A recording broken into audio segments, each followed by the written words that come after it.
What's up everyone, and welcome back to my channel. In this video is based off the, I don't know, my 1-year anniversary being in the Air Force. So in honor of that, I will be discussing my Air Force experience, my first year of being in the Air Force, from basic training to tech school to the operational side, and just putting in any key things or any tips and notes that I feel like anyone should know, because I have been getting more and more questions about basic training and more questions about what you should bring. And I guess I will briefly discuss what you should bring about that, what you should bring, and what I feel like is just unnecessary. Because if you go back to my pack-in video for basic training, half that stuff that I brought I didn't use. So if you are interested in this video, please stay tuned. So I shipped off for basic training May 25th.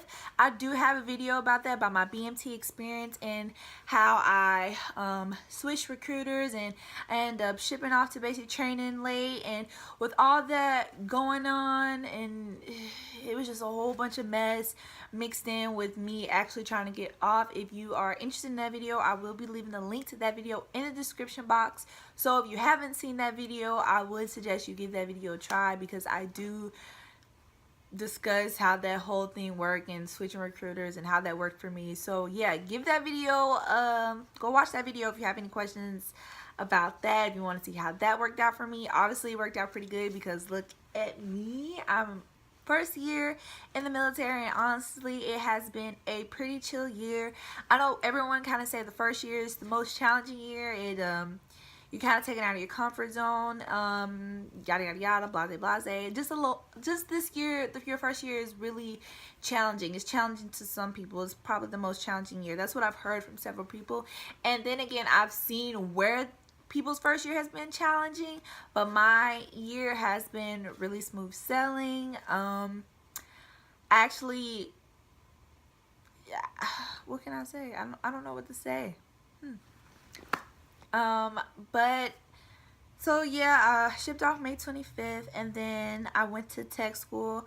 My view on basic training, and just like a minute or two, is that it wasn't hard for me. Honestly, I didn't think it was hard. Basic training to me was actually very boring. I say to everyone who asks me like, oh, how is basic training, I'm like, it's very boring. It's very hurry up and do nothing, because they rush you, but at the end of the day you really don't have that much to do. You spend most of your time in classes or in your locker, cleaning your locker, clipping your strings, rolling your socks, rolling your folding your santees and all that. That is literally how you spend like 75% of your time, and maybe like 10% of that is you do a lot of PT. I think you do PT like 3 times, or is it 3 times a week, or you do it all week. We have PT every day, but they alternate between running days and strength days, so you do PT every day. And my tip with PT is I wouldn't say wait till you get to basic training to try to get in shape. A lot of people are like, oh, basic training, they're gonna get you in shape. They're gonna get you in shape. I'm talking so fast. They're gonna get you in shape. They're gonna get you in shape. But why wait to get there to get in shape? If you could run a half a mile, just try to get yourself used to running. Try to get yourself used to doing any exercise, the basic exercise that they're going to test you over. So any push-ups, sit-ups, if anything you struggle with. And if you struggle with sit-ups, I would start doing sit-ups now, just because I know a lot of females that has struggled with sit-ups, that were really struggling with sit-ups through basic training, and that's one reason why they were washed back. So just work on those key things. You get tested on 3 things. You get 4 things. You get tested on your waist, push-ups, sit-ups, and run. So if you know you lack in one of those increments, then I would suggest working on those before you get there. Just not to wait till the last minute. It's like, oh, they're gonna whip you in shape. Yeah, you're gonna get more in shape than when you're there, because you're doing a lot of running, you're exercising every day. But I would not suggest waiting till you get there to get in shape. Like, you don't want to get there and then fail your PT test, and all that work you went through is literally down the drain for no reason. So I would suggest trying to get in shape before you get to basic training. With things you should pack, I've been getting a lot of questions about things you should pack. I've been telling everyone that I think you should pack literally enough to get you through a week, because they have implemented this new this new thing called the backpack method. When I got there, that's what we were using, the backpack method. They literally give you a backpack. It literally has everything in it. I still use my backpack to this day. It's breaking, but I ain't buying a new one. They literally give you everything. They give you envelopes, stamps, body wash is not the best, so you know, body wash, deodorant, toothbrush, toothpaste, case, fingernail kit, freaking notebook, pens, highlighters. They give you everything that you could possibly need.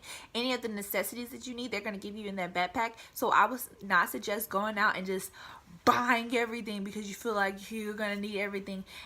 Don't do that, because within a week they let you go to the BX and you're able to buy full sizes of everything or another brand of stuff. The only thing I would suggest you bringing is basically like enough toothpaste to get you through the week. And if you even want to bring toothpaste, even though they give you your backpack and stuff when you first get there. So it's a lot of things. I don't know, it's really up to you, it's your preference, but I would not go out and spend all this money on stuff that you're probably going to end up throwing away, because that's what I did. So yeah, that's my intake on the whole basic training. I don't want to get too much into basic training because then again, I made a video about that. So if you have any questions about that and you want to know more about that, go check out my video. Tech school was a little more lax. They do still have rules, but it wasn't as strict as basic training. You know, you did have curfew, but you could still go out and go here, go there, hang out with your friends. It wasn't so strict. You kind of had more free time to do what you wanted, but you know, you still had rules, and you do still PT, and they do give you PT tests in tech school. What else? Tech school, what I would say will work for me was I made index cards. Index cards work for me in general. Even at me now in my CDCs, the index card method really worked for me. So I feel like with tech school, find the method that helps you memorize things, find the method that helps you learn things, and build on that method and use that method to help you get through, because there are people that fail a test and they have to get pushed back into the older class, and if you constantly keep doing that, you're going to constantly get pushed back, and I feel like you can only fail like 3 or 4 tests before you're getting reclassed. So you know, just find what works best for you and use that. Test school is a little more free time, but come on now, like, you're there to pass those tests, you're there to move on to the next step, have fun, meet new people, because I met a lot of amazing people in tech school that, you know, I'm not even stationed with. So it's very sad because you meet so many new people and then you end up having to leave them again. Like in basic training, you meet so many new people and you end up having to leave them to go to tech school. And it's the same thing with tech school. You end up meeting so many new people and then you have to leave them to go to your first base. And tech school was pretty fun. I had a lot of fun memories in tech school. It wasn't hard at all to me because my job is material management, and honestly the information wasn't hard to learn as long as you could comprehend, read it, and kind of memorize definitions. Really, that's really all it was. So that wasn't bad. And then for anyone who wants to know, my tech school was 30 days. And yeah, that's my intake on tech school. I'm sorry I'm going so fast, but I'm trying to only hit on key things that people have asked me about. So, and I don't want to go too overboard with it. I don't want this video to be so drawn out and long. So let's get into this operational world. Okay, so for those who do not know, I'm stationed in Louisiana. This kind of goes with your dream sheet. No, I didn't pick this base. No, it wasn't on my dream sheet. No. Some people do get fortunate enough to get what was on their dream sheet. I, however, did not, which I honestly, at first I was kind of bummed out about it, but now this location is not that bad. It's next to major big cities, and then again, if I wasn't stationed here, I wouldn't have met all the amazing people that I've met so far. So I have no regrets from being stationed here, and I'm closer to home, so that's a good thing. The operational life, once you get into it, once you're out of basic and get into out of tech school, you come in here and it's so much more lax. It's really you. It's more so on you. Everything is on you. No one's gonna be pushing you to go do PT. No one's gonna be pushing you to study your CD. Well, they're gonna say study your CDC. I mean, you have to, but no one's gonna be babying you to do all those things. You have to do those things by yourself. And I feel like a lot of people I feel like that could be hard for a lot of people because you're so used to someone telling you what to do, and then you get here and no one's telling you what to do, and then it's easy for you to get lax and get comfortable and stop doing the things you need to do, like PT and study. And yeah, just don't get lax on PT. I really stress that. Don't get lax on PT. Continue working out once you get here. I mean, you don't have to do it every day, but continue to run, continue to just work out, continue to work out on the things that you're going to get tested on, because you don't want to fail a PT test. I think you can fail 3 or 4 PT tests before you get kicked out. They're very strict on it now. I don't know, maybe before they were more lax, but now they're very strict on it. I think after 3 failed PT tests, you lose a stripe. So it's very important to make sure you take CDCs seriously, and I can't stress that enough. Well, I said CD. What? Make sure you take PT seriously, and I cannot stress that enough. And along with PT, take your CDC seriously as well. Obviously, CDC is on my mind, so take that serious as well. Take both of them serious as well, because both of them have something to do with your career progression. So you don't want to kind of be stuck, and you don't want someone always down your throat, always down your back, always trying to make sure you're doing something. Now you have someone babying you, and like, you didn't work to get this freedom for someone to be always asking you what you're doing, what you're doing, what you're doing, what you're doing, you know. And then you don't want to wake up at 4 o'clock in the morning for FIP. You know, just stay on top of your PT. That is the biggest thing I feel like I can share with this video, is being on top of PT and taking your CDC seriously, because those are 2 major things that airmen, I feel like, struggle with when they get to the operational side. They I feel like they struggle with discipline, and that's one thing. Yeah, that's the better way to say it. They struggle with discipline because they got all this freedom. So, you know, remain disciplined, remain poised, remain respectful, and, you know, just do what you got to do, and continue to try to uplift yourself and try to build yourself, and meet new people, socialize. Just don't go into the bad group, you know. Save. Don't go out here spending all your money. Don't go out here buy the most expensive car, you know.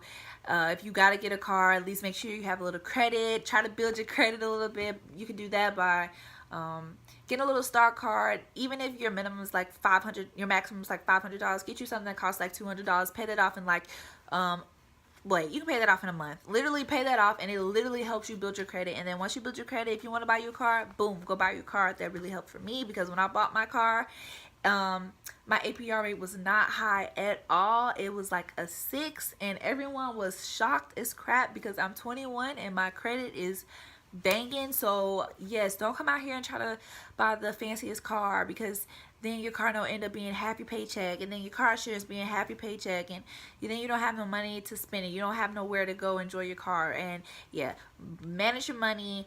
Don't be a ball or shot caller, because let's be honest, you're A1C living in the dorms. You ain't making that much. Let's be real, okay? You're making enough.